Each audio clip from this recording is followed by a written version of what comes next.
मध्य प्रदेश की आर्थिक राजधानी इंदौर के गायक चिंतन बाकलीवाल ने भक्ति संगीत को एक नई ऊंचाई दी है। उनके द्वारा स्वरबद्ध साई भजन सुनो मेरे साई बाबा का वर्ल्ड वाइड विमोचन महाराष्ट्र के उप मुख्यमंत्री और शिवसेना के प्रमुख नेता एकनाथ शिंदे के द्वारा मुंबई में किया है।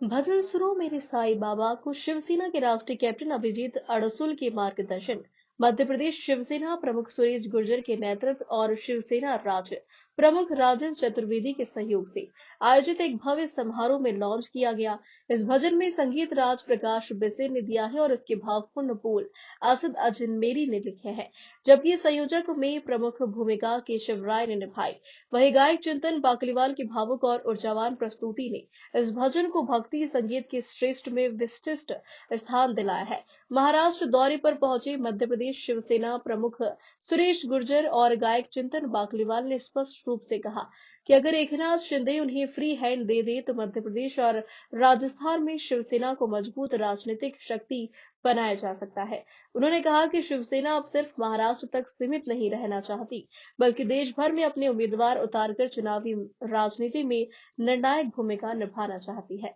मैं ये प्यार का गीत सुनाता चला, ओ मंजिल पे मेरी नजर, मैं दुनिया से बेखबर, बीती बातों पे धूल उड़ाता चला।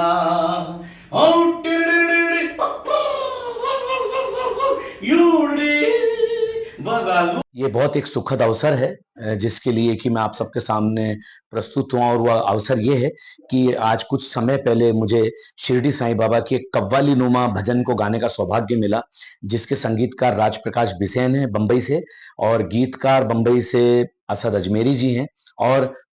ये भजन बनने के बाद में जो हमारे मध्य प्रदेश के शिवसेना प्रभारी हैं आदरणीय सुरेश साहब गुर्जर जी, उनसे ये महाराष्ट्र का जो मेरा दौरा था, ये दौरा जो था यूबीटी के कुछ लोग थे और अन्य दलों के भी कुछ बहुत सारे लोग थे, वो प्रवेश का उनका दौरा था। दूसरा मेरा हमारे एक मध्य प्रदेश के हमारे कार्यकारिणी के सदस्य, शिवसेना के सदस्य चिंतन भाई बाकीवाला, जिनका एक उन्होंने गीत गाया था सीडी के साईं बाबा के लिए, उनकी सीडी का भी जो था विमोचन था, वो विमोचन का भी कार्यक्रम हमने हमारे माननीय उप मुख्यमंत्री एकनाथ शिंदे जी के नेतृत्व में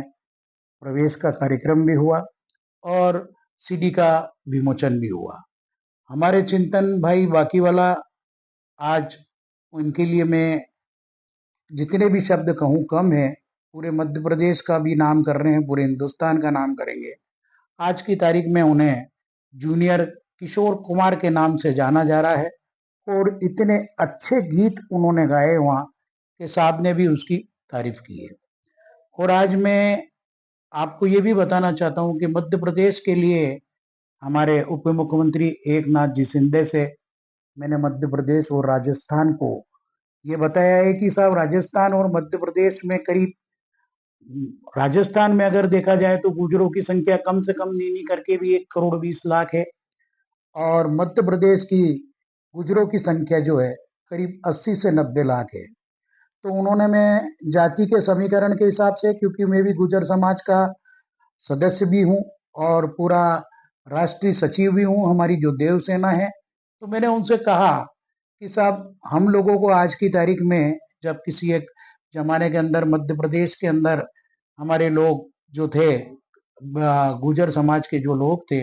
हमारी सीटें कम से कम 7 से 8 सीटें विधायकों की जो निकलती थी कांग्रेस से निकलती थी, लेकिन आज स्थिति कांग्रेस की बिगड़ चुकी है और भाजपा में भी हम लोगों को कोई इतना प्रोत्साहन या इतनी जगह हमको नहीं मिलती है। तो इसलिए मैंने उनसे ये रिक्वेस्ट की कि अगर राजस्थान और मध्य प्रदेश के गुजर और यहाँ के जितने भी मध्य प्रदेश के शिव सैनिक, राजस्थान के शिव सैनिक और भी अन्य जाति के जो लोग हैं, तो ऐसे लोधी समाज के जितने भी लोग हैं, वो हम अगर आपके साथ आ जाते हैं, एकजुट हो जाते हैं और अगर आप इसके ऊपर पूरा आशीर्वाद रख देते हैं, तो आपको मैं ये विश्वास दिलाता हूँ कि कम से कम राजस्थान से भी 10 से 20 सीटें हम निकाल लेंगे और मध्य प्रदेश से कम 10 से 15 सीटें हम निकालेंगे। इस बात को शिंदे साहब ने बहुत ध्यान से सुना और ध्यान से सुनने के बाद मुझे ये आश्वासन दिया है कि बहुत अतिशीघ्र हम मध्य प्रदेश और राजस्थान के अंदर बहुत तेजी से दौरा करेंगे। और वहाँ पे जैसे कि हमारे समाज के गुलाब राव पाटिल जो कि जल संसाधन मंत्री हैं, और सुनील चौधरी जो हमारे समाज के पूर्व महापौर रह चुके हैं और आज की तारीख में बहुत बड़े पद पे हैं, अच्छे बिजनेसमैन हैं, तो उन्होंने कहा उनके साथ बात करके कोऑर्डिनेट करके, और मैं उन दोनों को मध्य प्रदेश भी भेजूंगा, राजस्थान भी भेजूंगा, और हम बहुत तेजी से मध्य प्रदेश के अंदर जिस तरीके से माननीय बाला साहब ठाकरे के विचार को लेके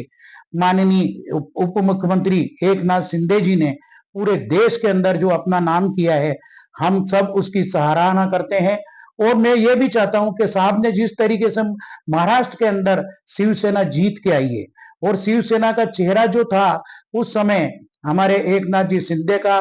चेहरा सामने मुख्यमंत्री के रूप में डाला गया था, और उसी से शिवसेना के वोट तो आई आए, 60 सीटें जीती है, और भाजपा को भी उसका बहुत जबरदस्त लाभ मिला है,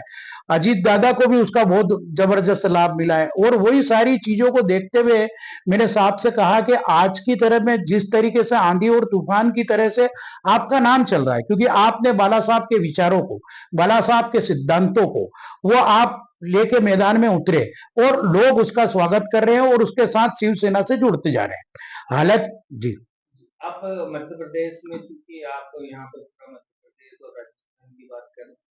तो मध्य प्रदेश में किस तरह की तैयारियां करेंगे? मध्य प्रदेश में हम बहुत तेजी से यहाँ तैयारियां करेंगे, जिस तरीके का मेरे को साहेब ने आशीर्वाद दिया है और ये कहा है, क्योंकि मैंने सब लोगों को कहा है, बहुत सारे लोग मेरे से पूछते भी हैं कि हमारे शिंदे साहब ने गद्दारी करी, तो गद्दारी शिंदे साहब ने नहीं करी है, गद्दारी तो उद्धव जी ठाकरे ने करी है, आदित्य जी ठाकरे ने करी है। बाला साहब के विचार को और बाला साहब के सिद्धांतों को आज कोई पूरे देश में लेके जा रहा है, उनकी बात को लेके जा रहा है, तो एक नाथ जी शिंदे लेके गए हैं। गद्दारी उन्होंने नहीं की है, गद्दारी उद्धव साहब ने की है, जो कि बाला साहब के विचारों को उन्होंने ताक में रख दिया है, बाला साहब के सिद्धांतों को उनको में ताक पे रख दिया है। जैसा कि आप लोगों ने, सभी लोगों ने देखा होगा कि सोशल मीडिया पे पूछा जाता है, या पत्रकार लोग उस समय बाला साहब से पूछते थे कि अगर साहेब, अगर आपको कोई ऐसी स्थिति बने और आपको कांग्रेस की तरफ जाना पड़े तो आप क्या करेंगे? तो उन्होंने कहा था, मैं कांग्रेस में अगर मेरे को